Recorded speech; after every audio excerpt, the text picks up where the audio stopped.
السلام عليكم ورحمة الله وبركاته. عاملين ايه يا احبابي؟ اخباركم ايه؟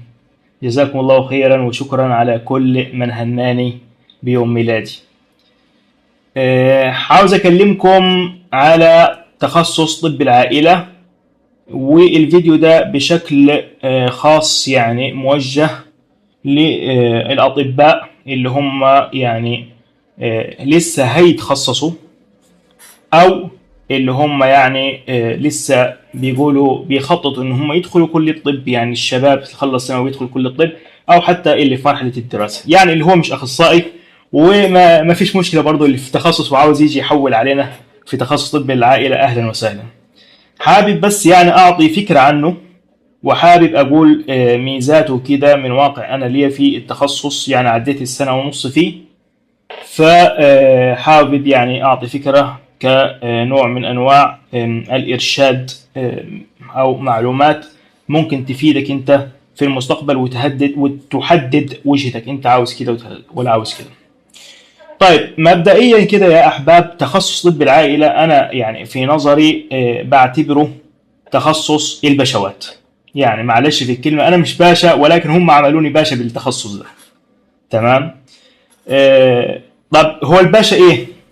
الباشا هو شغل خفيف وفلوس كويسة وتحكم في المنظومة. هم دول يعني إدارة، تحكم، وشغل مجهود بدني وعقلي مش فائق قوي زي التخصصات التانية. والتالتة فلوسه مش وحشة. تمام، ده اللي هو التخصص. في نفس الوقت برضه مش زي جراحات مثلا جراحة التجميل ولا الحاجات التانية، يعني ان هي يعني الجراحات طبعا العمليات بتكون افضل اكتر منه طبعا. طيب ايه اللي خلوه يعمل إيه اللي خلى فيه الميزات دي؟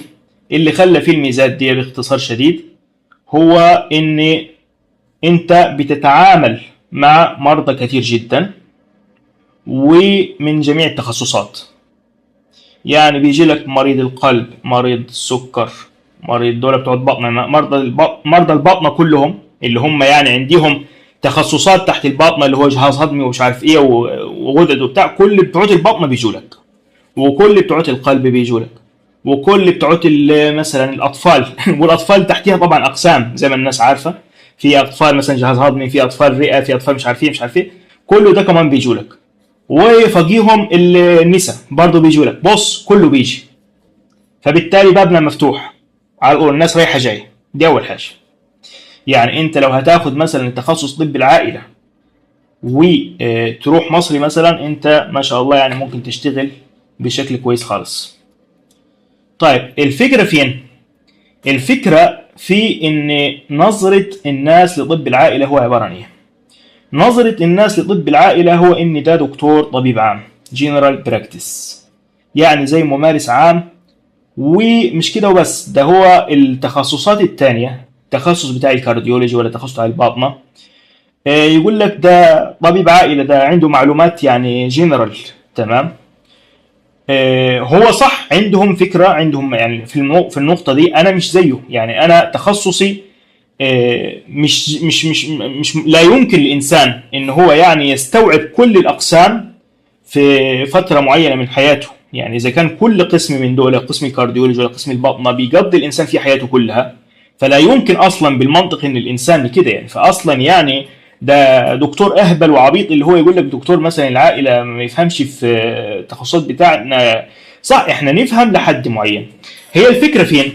الفكرة في إنك أنت تبقى طبيب عائلة ممارس عام، ولا طبيب عائلة أخصائي. هنا الفكرة. الفكرة فين؟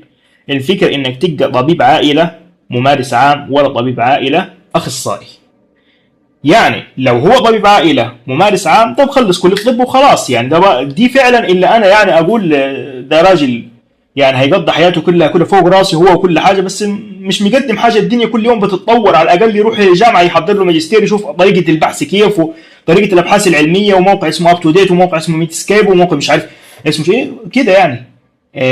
لازما ياخد اختصاص في المجال بتاعه علشان يتفوق فيه وكده. وبالتالي احنا يبقى غيرنا فكرة طبيب العائلة من ان هو مجرد ممارس عام، الى اعطيناه صفة التخصص اللي هو بيكون فيه جزئين، حاجة اسمها كوريوجوليك حكيمليك يعني الطب الوقائي، وحاجة اسمها طبعا متابعة المرضى الكرونيك ديسيز طبعا وكده.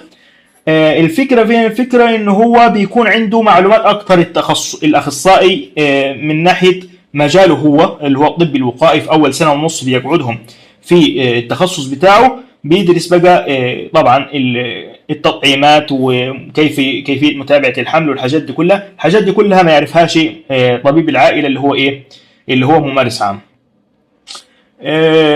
ميتها مثلا تتعمل مثلا يقولوا عليه سكريننج، اللي هو مثلا المريض كل كام يجي لك، ولما يجي تلاقي عنده التحاليل ايه اللي تطلبها وايه اللي تتلاقاها كده. ده اسمه كله طب وقائي. يعني ايه طب وقائي؟ يعني قبل ما يجي المرض لازما الانسان يكتشفه، وده بتكون مهمة طبيب العائلة. وعلشان كده الدول الثانية متقدمة عننا، طب العائلة ده شيء مهم جدا للناس اللي هتسافر بره، علشان مطلوب جدا، لان هم مش عاوزين مرضى تتدهور حالتهم ويجرفوهم طول عمرهم. تمام. وان المريض وقت ما تتدهور حالته ويدخل في تخنه بقى وسنه وسكر وضغط، يقعد ياخد بقى الدوله تقعد تصرف عليه طول عمره، ويدخل في كانسر ويدخل في، يعني انا بيجيني في العياده دي مرضى بقى تتلاقى بقى عنده ضغط وسكر وبتاع، والدوله التركيه هنا كل العلاجات دي بتكفلها له مجانا 100%. فشوف انت قد كيف الهم. فعشان كده هنا في تركيا نظام طب العائله اهتموا بيه جدا جدا جدا، وابتدوا ياخدوا يعني كميات كبيره من الاخصائيين في طب العائله، ويفتحوا لهم مقاعد اخصائيين. حتى نزلت الدرجه بتاعت الدخول فيه. انا كنت داخل يعني من مجموع كويس، طب العائله من 60 تقريبا، ده مجموع كويس عندنا في التوس. فعلى الرغم من كده الا انه يعني خفضوا ده علشان عاوزين عدد كبير، عاوزين اللي بيفكروا في مصلحه الشعب بتاعهم انه ما تتدهورش حالته. ده اهميه، انا عاوز اقول لك على اهميه طب العائله، لان هو في جزء الوقائي، واحنا دايما بنقول الوقايه يعني خير من العلاج. والجزء الثاني السنه ونص الثانيه اللي هي بتاعت انك انت الدكتور طبيب العائله ده بيروح بقى عياده الباطنه، بيروح عياده الاطفال، بيلف على 9 اقسام. بيروح على الباطنه والاطفال والجراحه والنساء والنفسيه والجلديه والعاجل طب الطوارئ والقلبيه والصدريه. تمام. بيروح على 9 اقسام. فيعني بيكون عنده، شوف انا قلت لك الاقسام دي كلها يعتبر يعني كل الناس. طبعا يتميز كمان بحاجه جميله جدا، يتميز بان هو يعني التخصص ده مدته 3 سنين هنا في تركيا. زي ما قلت لك سنه ونص بيكون في القسم بتاع طب العائله، والسنه ونص بنطلع يقولوا عليه روتيشن، يعني نطلع طبيب زائر. يعني انا العياده اللي انا قاعد فيها دي هي عياده الاندوكرين، او عياده اللي هي عياده الغدد. تمام. وبنشوف مرضى بقى السكر والضغط مرضى السكر والغدد الدرقيه ومش عارف وبقى غده صبرا كظريه ومش عارف الكلام ده كله، والامراض وكوشنج سندروم ومش عارف، كل حاجه بتجينا هنا وبنتعامل معاها ازاي، بناخد يعني كيفيه التعامل مع المرضى دي ونظبط لهم العلاج. فبيكون سنه ونص كده، وسنه ونص على التخصصات الثانيه. 4 شهور في تخصصات، 4 شهور، وفي تخصصات تاخد 3 شهور، وفي تخصصات تاخد شهر واحد، هكذا. مثلا الباطنه 4 شهور. ده الوضع عندنا في تركيا، وبيختلف طبعا من جامعه لجامعه. يعني الناس في مصر ما فهماش طب العائله، لان احنا ما عندناش حاجه اسمها طب وقائي. واحنا عندنا اصلا الانسان حتى احنا عاوزين الموضوع وقائي وبتاع يا عمي، يتولي عاوزين نخفف الناس شويه. مش هي دي السياسه المتبعه؟ خفف شويه بتخلفوا كتير ومش عارف يا عمي. اذا كنتوا بتخلفوا كتير عندنا طريقه حلوه قوي برضه، ما فيش طب عائله، وبالتالي كل واحد تلاقى الناس كلها بتموت في الشباب. تمام. في عز الشباب، الاعمار بيد الله، كل حاجه تمام، بس في اسباب. تمام. ما فيش طبيب عائله ينقذ الناس دي كلها، ولذلك ما فيش حاجه في مصر اسمها طبيب عائله اللي هو الطب الوقائي. ومش كده وبس، وكمان الطب الوقائي لما يعدي من المرحله دي المريض وما ياخدش البال وما يتبعش التزامات طبيب في مرحله الطب الوقائي، بيدخل في مرحله ان هو يجي له مرض مزمن، كمان بيتابعه مين؟ طبيب العائله، وبيكون متردد عليه وبينظم له علاجه. ولما يتلقى حالته اتدهورت بيقول له روح هنا او روح هنا، او يعالجه عند حد معين. يعني بيتابع المريض من اغلب الوقت ورايح جاي عليه. طيب الفكرة فين؟ الفكرة أنا كعبد الرحمن اختيار للتخصص ده هو يعني اختيار إن أنا عاوز تخصص يكون مريح للتفرغ أيضا لنشاطات تانية.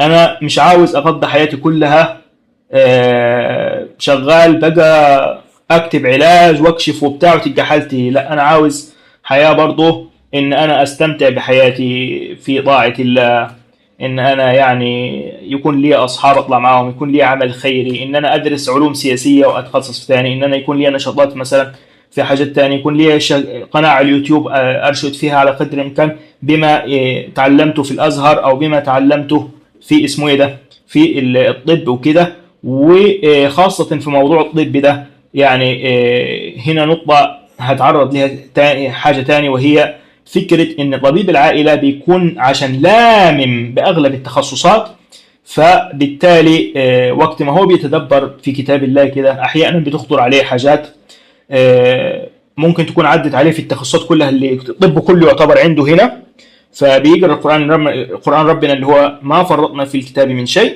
فبيعمل إيه؟ إليشكلانديرما بالتركي أو ريليشن شيب بتوين ذا تو كونسبتس او ذا تو المعلومات ايه التنين دول، بيعمل بيهم ايه علاقه كده ويقول لك الايه دي سبحان الله ربنا تكلم عنها. وده اللي انا كنت ماشي فيه في الاول في القناه اللي هو الاعجاز الطبي. فيعني طب العائله ده وسع لي مداركي اكتر في الطب، ومن ناحيه ثاني فتح لي ابواب التدبر الطبي خاصه في القران الكريم. دي نقطه مهمه.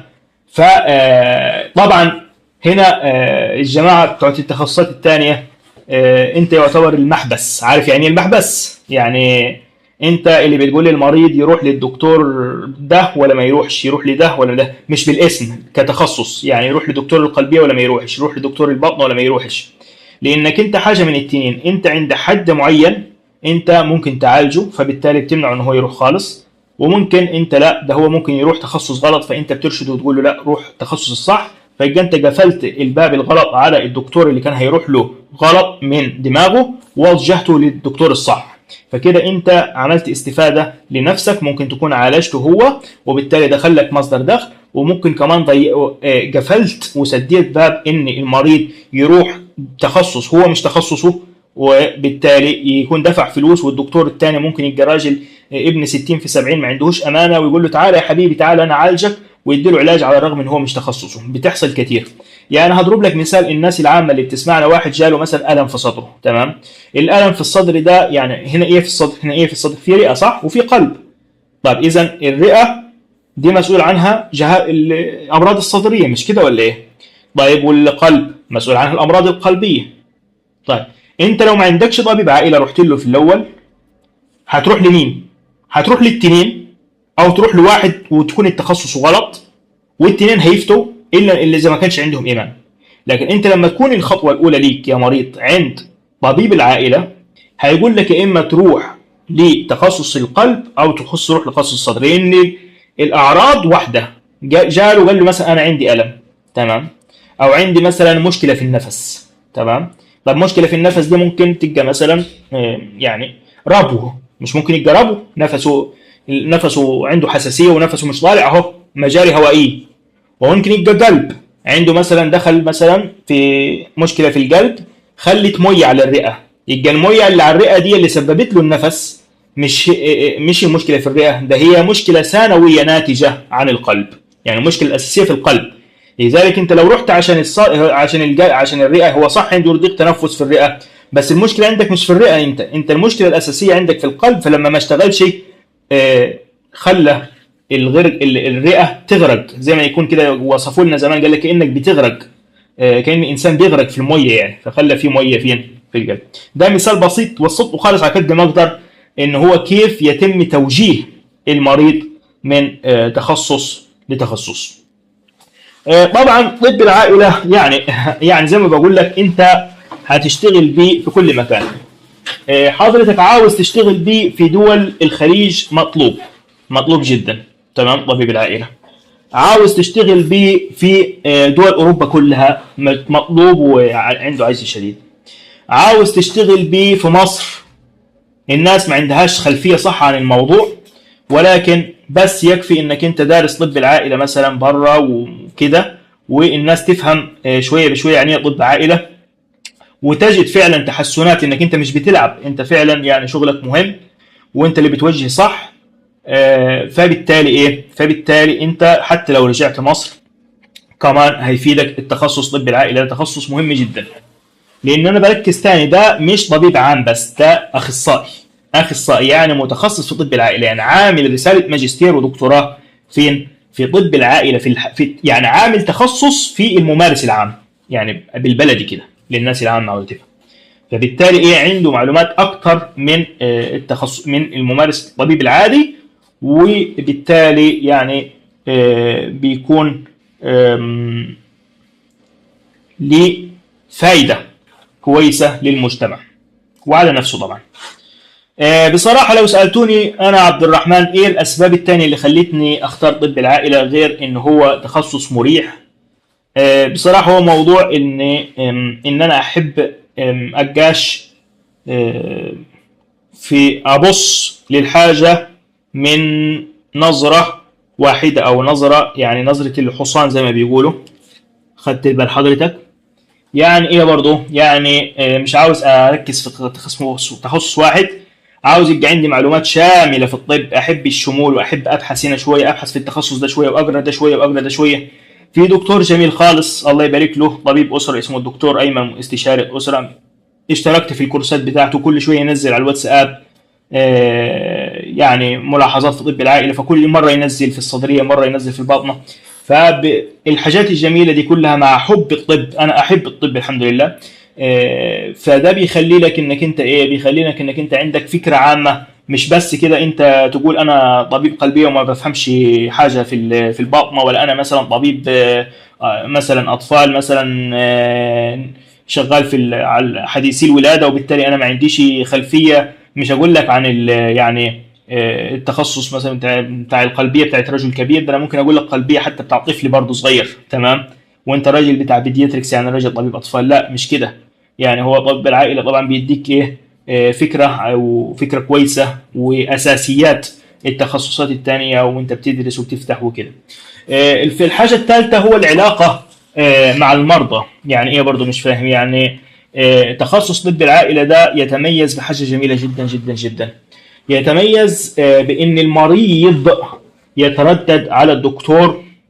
يعني مش عاوز اقول لك ممكن الدكتور هو اللي يولده، او هو اللي يكون يعني حاضر ولادته من اول ما يتولد لحد ما يروح الدنيا التانية، يعني لحد ما يروح يولي ربنا يتوفى. خلال طول حياته دي كلها هو المريض بيتردد على طبيب العائلة. طب هيتردد عليه ليه؟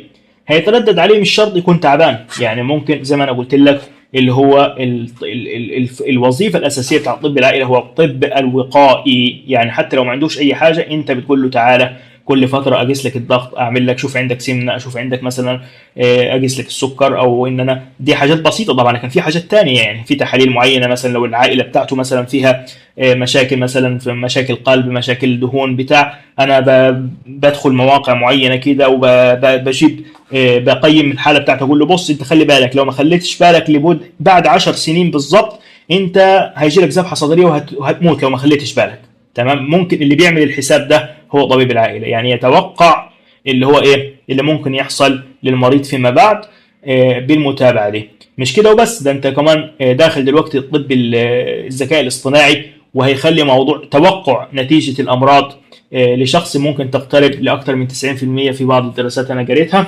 وبكده يعني هو اصلا الذكاء الاصطناعي ايه غير بريدكشن، عمليه بريدكشن، بتدي له معلومات وبيعمل عن طريق الاحصائيات عمليه توقع لحاله المريض او توقع للحاله المرضيه اللي هو فيها دلوقتي.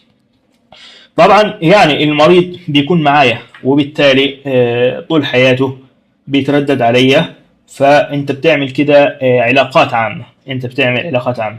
زمان قالوا له الراجل بتاع الراديولوجي، الراجل بتاع الاشعه، شفت واحد دكتور كده، دكتور كابي، دكتور اي ان تي يقولوا عليه، بتاع الانف واذن وحنجره، نزل فيديو بيقول لك يعني تخصص الراديولوجي ده احسن تخصص ومش احسن تخصص، وده تخصص البشوات، وبيتعامل مع المريض وهو مراخينه فوق، روح ولي كده ولي كده ولا يكون طبعا علاقات عامة بقى وبتاع. لكن أنا شايف تخصص الراديولوجي ده آخر تخصص تفكروا فيه، مع احترامي لتخصص الراديولوجي، وأنا صاحبي أحمد النشار تخصص راديولوجي، ولكن تخصص الراديولوجي ده مستقبله صعب. يعني فرصة انك تشتغل في تخصص راديولوجي ان لم تثبت نفسك جيدا هتكون قليلة، نظرا دلوقتي لدخول الذكاء الاصطناعي اللي هو بيشتغل اكتر ممكن من الانسان الراجل بتاع الراديولوجي ده في بعض الاحوال في اكتشاف. وحتى يعني تديله بس صورة الاشعة كده بيقول لك تفاصيل التفاصيل التفاصيل اللي هو يعني ممكن محتاج بروفيسور ممكن عشان يعملها ويقولها، بروفيسور راديولوجي، مش هقول لك طبيب راديولوجي بس. فعشان كده ان ما كنتش انت يعني قوي جدا جدا جدا في المستقبل مش هتقدر تثبت نفسك في الراديولوجي. ومع تطور الذكاء الاصطناعي الراديولوجي، قسم الراديولوجي وقسم الباثولوجي بالمره وقسم الميكروبيولوجي، كل الاقسام دي كلها يعني مش هقول هتختفي، ولكن هيكون الشغل فيها عباره عن اوبسرفيشن، يعني عملية إن هو يشوف النتائج اللي بيعملها الذكاء الاصطناعي مش أكتر ولا أقل، ويمضي. يعني زي كده هيمسك حاجة زي كده يقولوا عليها كاشة، دي اللي هو الختم، يدي الختم على الحاجات اللي جاية عليها الذكاء الاصطناعي مش أكتر ولا أقل. فبالتالي عدد الدكاترة هيقل في كثير من التخصصات. ولكن التخصصات اللي احنا ممكن ننصح بها هو تخصص طب العائلة، أكيد تخصص النفسية، تخصصات اللي هو يعني فيها تعامل دايما مع المرضى، تعامل مع المرضى من أول حياتهم من ساعة ما يتولدوا لحد ما يموتوا، طب عائلة أو تعامل نفسي، أو حتى طب الباطني. أنا شايف إن الطب الباطني على الرغم إن هو تخصص أنا ما بحبهوش، تخصص صعب، تخصص صعب جدا، لأن الفئة العمرية صعبة. يعني الفئة العمرية صعبة من ناحية المخ بتاعهم بيكون ناس كبيرة في السن، وبتوصل لدرجة ان في حالة زهايمر في اغلبهم كده، خاصة لو انت في بلد متقدمة فهو عايش طول عمره يعني لغاية ما وصل 80 سنة وجاي لك، فهو قاعد هنا كده تسأل السؤال 50 مرة. يعني لدرجة انا بيجيني احيانا بعض المرضى الكبار في السن يعني ما بعرفش اخد منهم اجابة واضحة، بقعد اسأل ما مش راضي يجاوب، ما فهمنيش تمام، ما فهمنيش مش عشان اللغة، لا هو ما فهمنيش علشان قدرة الكوجنيتيف، يعني القدرة العقلية بتاعته جاله زهايمر، جاله أمراض مزمنة، مسكين غصب عنه. فأنا بعمل إيه؟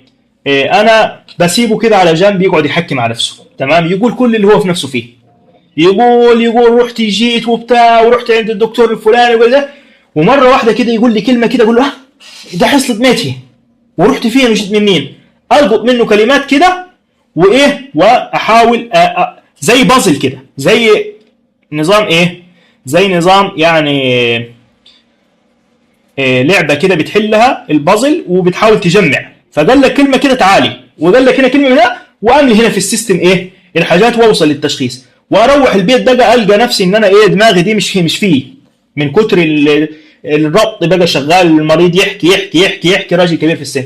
لكن لو مريض شاب تمام، التخصصات الثانيه مثلا بتاع غير تخصصات الباطنه طبعا يعني شاب، يعني احيانا بيجوني، يعني احيانا بيجي الشاب وامه تمام، فانا اشرح الكلمتين، اقول له استني يا حاج انا شايلك في الكلام، ايوه اقول احكي لها شويه وبعد كده اقول لها استني بعد اذنك، واقول الكلمتين للراجل ده، وهي تيجي تسال تاني يقول لها يلا يا ماما كفايه، انا فهمت ويمشي الموضوع.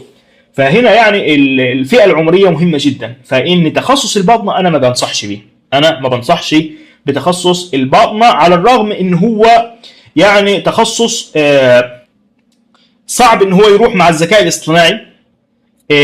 هو صعوبته في حلاوته. ازاي صعوبته في حلاوته؟